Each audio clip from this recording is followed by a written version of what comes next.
several people have sent in several different things. Have you been following the controversy with Tony Khan and Chavo Guerrero? I saw this on the a transcription of an interview with Chavo, where basically, remember they brought him in sometime last year, and he was with Andre, and he was kind of a baby face with a heel, and then he kind of became a heel, and then he disappeared. Apparently, he's the coordinator for the wrestling scenes on Young Rock, and they filmed that in, is it Australia or New Zealand? Somewhere down under. And so he's been there, all this time, and apparently he told Tony, well, I have this opportunity, to do this again this season. Oh, go, your job will be here when you get back. Well, they kept him a while longer than he was supposed to, and then he got back and called Tony Khan, and Tony hadn't called him back. And I guess he called him again, and Tony hadn't called him back. He's like, dude, answer your phone. I mean, I'm sure Tony has plenty of free time, even though he's booking Rampage and booking Dynamite and booking the pay-per-views and booking quarterly specials. Now he's booking Ring of Honor, and he's also got jobs with the failing football team and the other things they got going on. But if I was Chavo, I think I'd kind of get the message, which I'm pretty sure he has.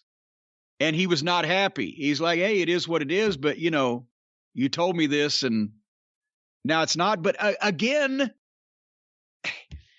they can't keep everybody. They can't pay everybody. And due to the way that they brought Chavo in, he was the furthest thing from indispensable. But he actually, a lot of people didn't know he was gone because you can't tell whether anybody else is gone with that program or not when they just disappear and you don't see them for months, unless you watch YouTube. If you remember, Andrade debuted with Vicky Guerrero as his manager. And then switched over to the other side of the family. And then just all of a sudden, Chavo was his manager. Yeah. And then Chavo started hamming it up and becoming more of a comedy figure. And then he was just gone. And everyone forgot about him until this controversy. But I have the direct quotes here. This was after someone tweeted to him that he was removed from the roster page on AEW's website. Oh, that's right. That's how he found out about it. He was taken off the roster page. So guys in wrestling, check your company's roster page every day just to make sure. To which he replied, news to me. Naturally, a wrestling news source reached out to him right away. Wrestling Inc. got in touch, and he told them that when he, like you said, he told AEW last year that he had the opportunity to work on Young Rock. Chavo said, so when I talked to Tony about it, I said, hey, they just called me. I'm going back to Young Rock. What are your thoughts on that? He said, oh, I think it's a great opportunity, man. I mean, we are on a roll with you and Andrade, but that's a great opportunity. You see, this is now the big swole thing in this. He's just telling everyone what they want to hear. Oh, you're a great worker. Oh, most definitely. Well, let me go back to this. We're on a roll with you and Andrade, but it's a great opportunity. I think you should go and do that. Then you will have a job when you come back. And then he said that as Young Rock was coming to a close, oh no, excuse me, he stayed longer on Young Rock than he anticipated, but Tony ignored his text and phone calls. Chavo said, coming back in early February, started giving Tony some texts. No answer, no reply. Called him, left a voice message. No reply whatsoever. I'm like, okay. Then all of a sudden I see I am not part of the page anymore, of the AEW roster. So it kind of pisses me off, to be honest. He acknowledged that he's not under contract with AEW because he only signed a 3-month deal last year. Apparently I have a Tony Khan response here, but any thoughts? Well, my thought is it was an opportunity. It was an opportunity for Tony to get out of the deal. Yeah, go on, Chavo. Go on. It's a great opportunity.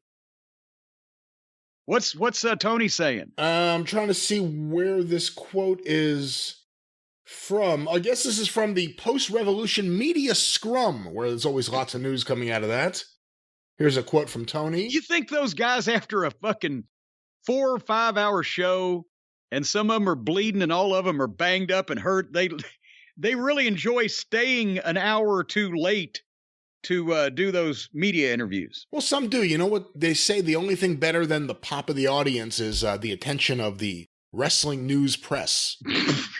But let me go with this quote here from Tony Khan. I'm going to call Chavo.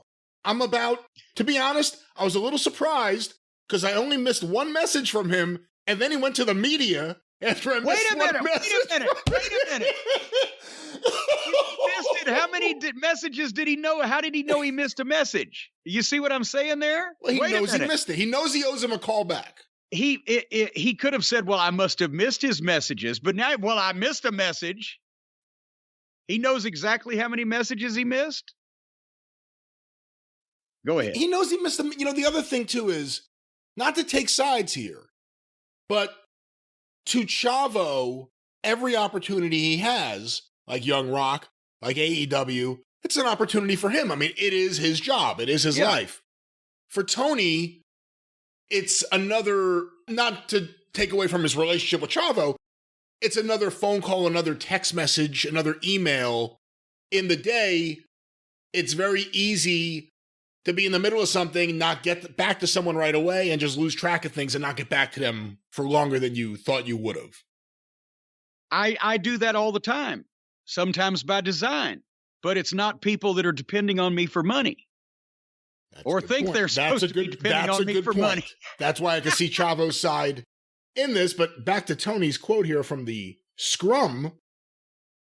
I don't want to say what Chavo got paid for being the stunt coordinator for Young Rock, but he got paid a huge amount of money, and he asked if he could take the time off and leave. I said, he was not under contract. He was on a weekly deal. So I said, I would love to have you back, and I do like you a lot, and you did Hold on, I gotta go back. Oh, he's always reassuring everyone. So I said, I would love to have you back, and I do like you a lot, and you did a great thing, but now we're going to have to make our plans going forward without him here. We made plans going forward without him here, and we went on, and we've done a lot of great stuff, and I really like him. He did great stuff for us. I definitely owe him a phone call, and I was a little surprised to hear that. Because he likes him.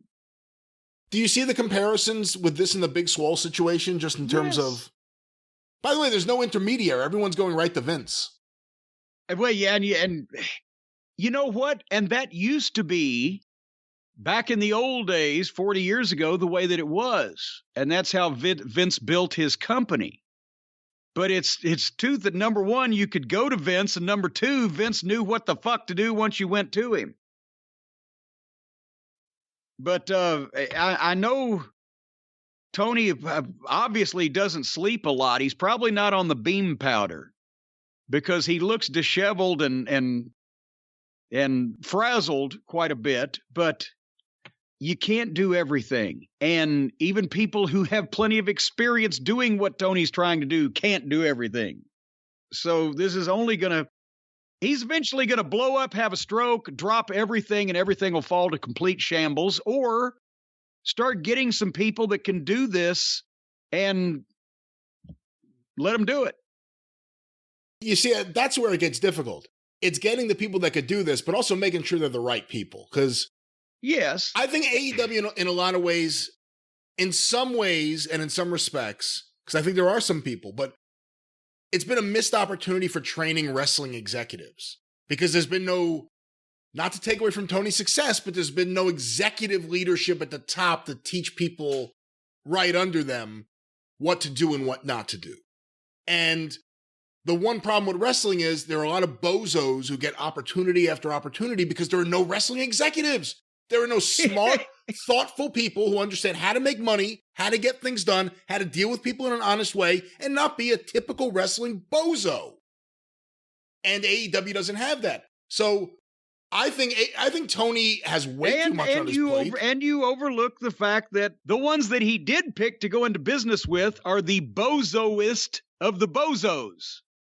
Let's be honest, they show up. Cody was the one you would thought, he's the one who wants to be the executive. He was the one that wants to be more than He was the one who wanted to be an EVP more than anyone else, let's be honest. And he's the first one to leave. And they spent so much time with Cody getting behind the scenes attention. And now he's gone. I think there are some people maybe in the future that could get that role in AEW, but Tony now, even if Tony was hitting nothing but home runs, everywhere, he's got his role with the soccer team, he's got his role with the football team, he's pretty hands-on from what we've seen. He's totally fucking hands-on with the wrestling stuff, and it's more than a full-time job. And it's more than a one-person job, especially if he's doing talent relations. He's not, I mean, no disrespect to Big Swole and Chavo. That's not the Young Bucks and Adam Page. That's not CM Punk and MJF. It's not that text or that phone call, and he's doing that too. It's a lot. He's going to burn out, especially with Ring of Honor now. He needs a good staff, and he doesn't have it. And boy, I'll tell you what, when he starts going down there trying to sand and paint the sets, then that's just going to add to the and then parking the cars. You know, he should hire some parking lot attendants. QT can handle that, I think. QT can handle parking the cars. Tony doesn't have to do all that personally, too.